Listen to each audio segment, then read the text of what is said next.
me fait très pitié. En fait, il s'agit d'une fille qui vivait avec sa maman. C'est-à-dire que sa maman a divorcé. Sa maman a divorcé avec son papa.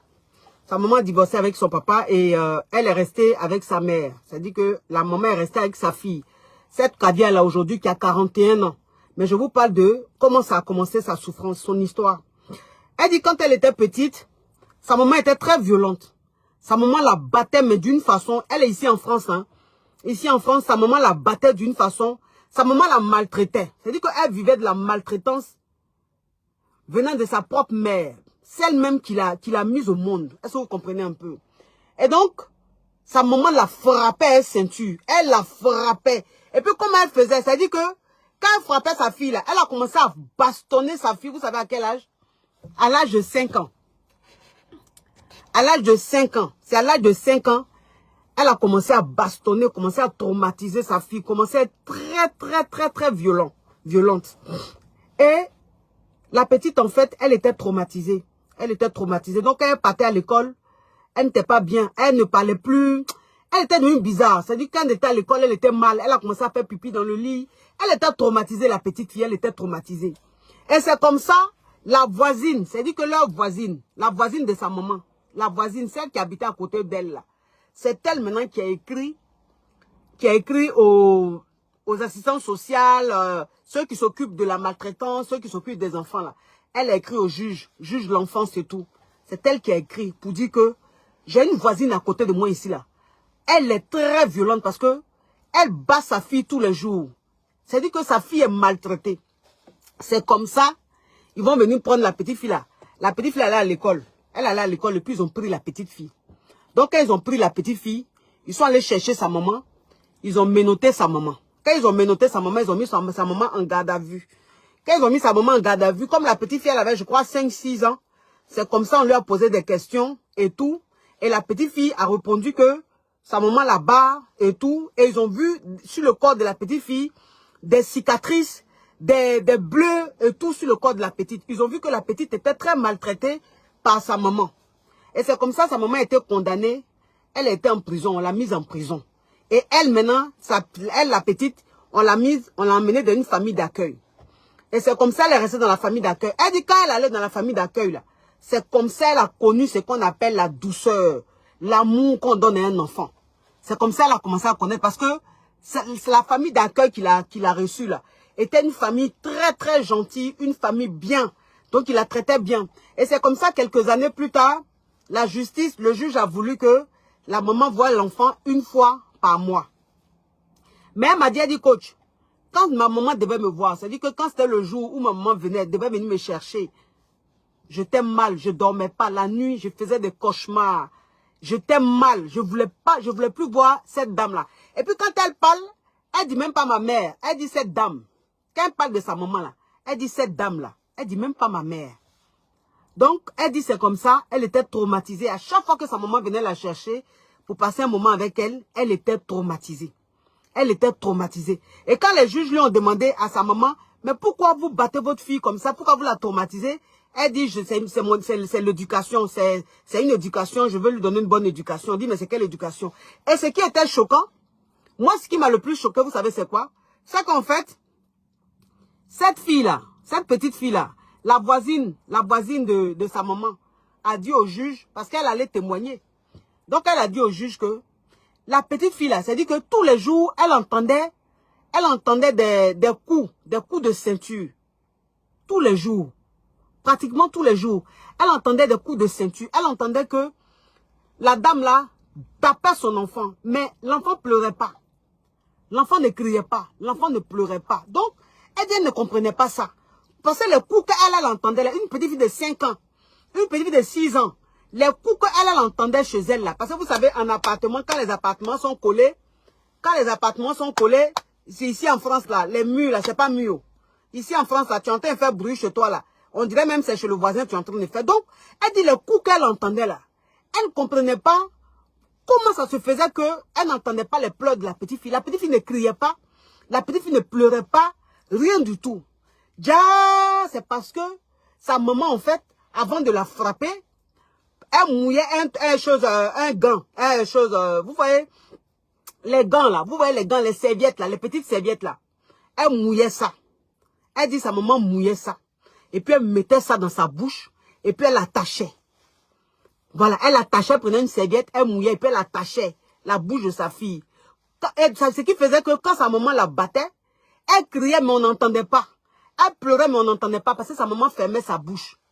Et ça, elle a vécu ça pendant des années et des années. Vous comprenez un peu? Pendant des années et des années.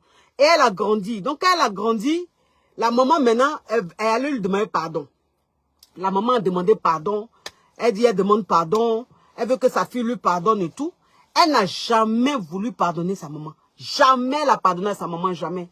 Elle dit, je ne peux jamais lui pardonner. Et que les gens me disent, elle dit, quand les gens me disent que ta maman, c'est comme ton Dieu sur terre. Donc, si, malgré quel que soit ce qu'elle t'a fait, elle reste ta maman, il faut lui pardonner. Elle dit que j'arrive pas à lui pardonner.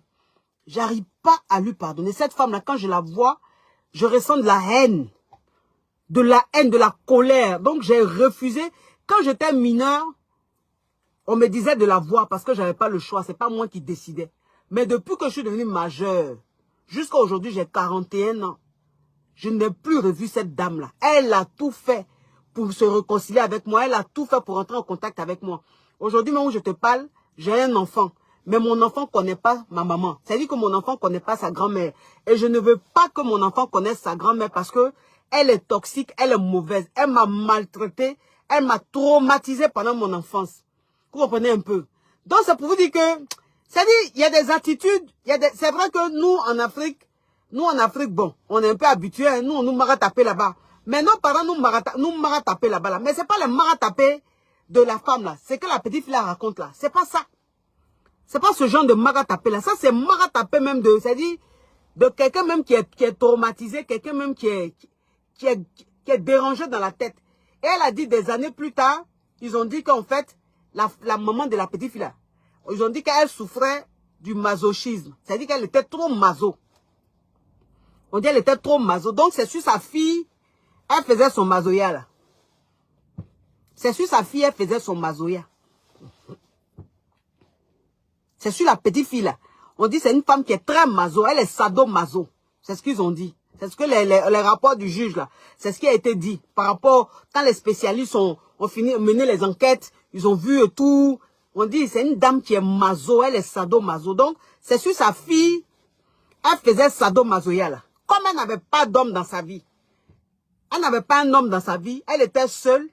Et comme elle était maso, il fallait qu'elle mette sa violence là sur quelqu'un. Et c'est sa petite fille là, de 5 ans là, la pauvre. C'est elle qui subissait sa violence, ces violences-là. J'ai dit que moi, c'est ce que j'ai dit. J'ai dit, il y a des femmes là qui sont pas... J'ai dit, c'est pas toutes les femmes qui doivent être maman. C'est pas toutes les femmes qui sont appelées à être maman. C'est pas toutes les femmes qui sont appelées. Il y a des femmes là, elles ne doivent pas avoir enfant. Il y a des femmes, elles ne doivent pas avoir enfant dans leur vie. Elles n'ont pas la maternité. C'est-à-dire que l'amour maternel, elles n'ont pas ça. Elles ne connaissent pas ça. Donc, il y a des femmes là, elles doivent rester comme ça, sans enfant. Mais c'est à ces femmes-là, souvent même Dieu donne enfant. Moi, c'est ça, je ne comprends pas. Il y a des femmes même qui sont là, qui cherchent enfant, qui dépensent des milliards et des milliards, des millions et des millions pour faire enfant là. Elles ne tombent pas enceintes. Hein. Mais il y a des femmes, les sorcières là, ce sont elles qui tombent enceintes vite fait. Et puis elles maltraitent maintenant leurs enfants. Elles maltraitent maintenant leurs enfants. Je dis que l'histoire que la femme m'a racontée, ça m'a fait pitié. Ça m'a fait pitié. Ça m'a fait très très pitié. J'ai dit, mais comment une mère peut se comporter? Mais celle-là me veut quand même. Oh. Comment une mère peut se comporter comme ça? Comment une mère peut traumatiser son enfant comme ça? Comment une mère peut détester? C'est-à-dire que l'enfant qui est sorti de ton ventre là, comment tu peux détester cet enfant-là jusqu'à frapper l'enfant là, jusqu'à traumatiser l'enfant là, jusqu'à aujourd'hui la fille, elle a 41 ans. Elle dit, elle ne veut plus entendre parler de sa maman. La maman a tout fait. Elle a tout fait, la fille a dit, je ne veux plus avoir affaire à elle. Elle là, on dit dans la vie là, nos mamans sont nos dieux. Mais moi, pour moi, celle-là, ce n'est pas mon Dieu. Elle n'est pas mon Dieu sur cette terre. C'est mon ennemi. Elle voulait me tuer. Parce que là, elle pouvait tuer la fille. Elle pouvait tuer la fille. Moi, c'est ce que j'ai dit. Souvent, tu tombes sur un homme. Et l'homme là, Il te comporte tellement mal. Il te traite tellement mal. Et quand tu tombes enceinte de cet homme-là, que vous n'êtes plus ensemble là, c'est-à-dire que quand tu vois l'enfant, surtout quand l'enfant a la tête de son papa, quand l'enfant ressemble à son papa, la colère que tu as en toi là, c'est sur l'enfant là tu déverses. Il y a des femmes qui font ça. Il y a des femmes là, elles font ça. C'est-à-dire qu'elles, parce qu'une relation n'a pas marché, parce que l'homme avec qui elles ont été là, il a été très méchant, très mauvais. Donc la haine qu'elles ont en elles là, comme il y a eu enfant dedans, quand elles regardent l'enfant, elles voient en même temps le monsieur. Donc elles sont énervées en même temps. Elles maltraitent l'enfant en même temps. Bon, l'enfant a quoi à voir dans l'histoire des adultes là? L'enfant a quoi à voir dans ce qui s'est passé avec son papa?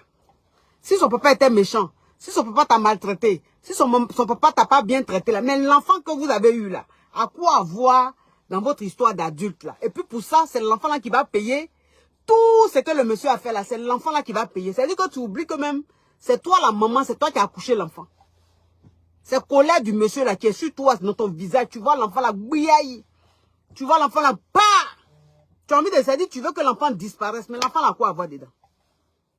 L'enfant a quoi à voir dedans? Vous aussi. Hein? Vous aussi.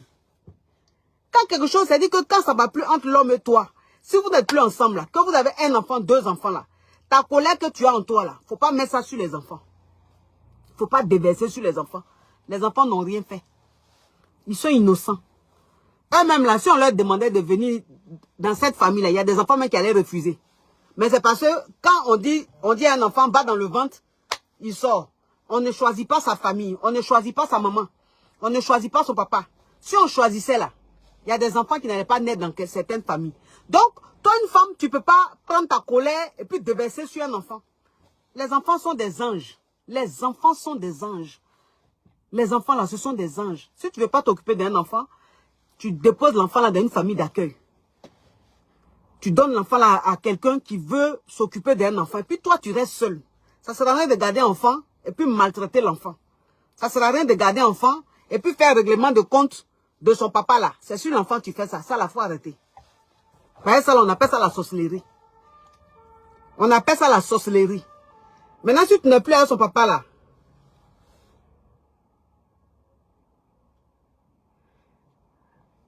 demain encore il y a grève. Hey. Maintenant, si tu n'es plus avec son papa là, que tu n'arrives pas à refaire ta vie, tu n'arrives pas à tomber sur un homme, tu n'arrives pas à trouver un gars là, l'enfant là n'a rien à voir dedans. L'enfant n'a rien à voir dedans. Donc, les colères d'adultes, on n'a qu'à garder ça entre adultes et les enfants, on les laisse tranquilles. Les enfants, on les laisse grandir, voilà, tranquillement, bien, sans connaître ce qu'on appelle la souffrance, sans connaître ce qu'on appelle la violence. Ça, là, arrêtons. Arrêtons. Un enfant, c'est-à-dire un enfant ne peut pas subir cette maltraitance-là. Moi, quand la fille m'a dit ça, j'ai eu mal pour elle. J'ai eu mal pour elle. Elle dit tout son corps, il y a cicatrice sur son corps. J'ai eu mal. Elle m'a fait pitié. Elle m'a fait pitié. Franchement. Comme Kavi a pardonné.